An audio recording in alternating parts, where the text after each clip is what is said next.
कोकणातील प्रत्येक घटनेवर असणार आहे आमची नजर। शेती, राजकारण, समाजकारण, क्रीडा, मनोरंजन आणि बरच काही। आपण पाहताय कोकणातील वेगवान न्यूज चॅनल के न्यूज कोकण।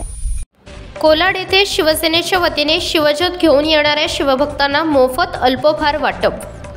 छत्रपती शिवाजी महाराजांच्या 395व्या जयंतीला शिवसेना रोहा तालुका कोलाड शिवसेना विभागातर्फे आयोजित कार्यक्रमात रायगड किल्ल्यावरून शिवज्योत घेऊन येणाऱ्या शिवभक्तांना अल्पोपहार व मोफत चहाचे वाटप करण्यात आले। यावेळी शिवसेना रोहा तालुका प्रमुख मनोज कुमार शिंदे, उपतालुका प्रमुख चंद्रकांत जाधव, उपतालुका प्रमुख संदेश मोरे, कोलाड शिवसेना विभाग प्रमुख उदय खामकर, शिवसेना शाखा प्रमुख मोरेश्वर जाधव, बाबू हल्दी व्यापारी असोसिएशनचे अध्यक्ष महेंद्र वाचकवडे, संदीप झोलगे, शिवसेना ग्राहक संरक्षण कक्ष जिल्हा प्रमुख विजय बोरकर व सर्व भागातील शिवसैनिक व नागरिक उपस्थित होते।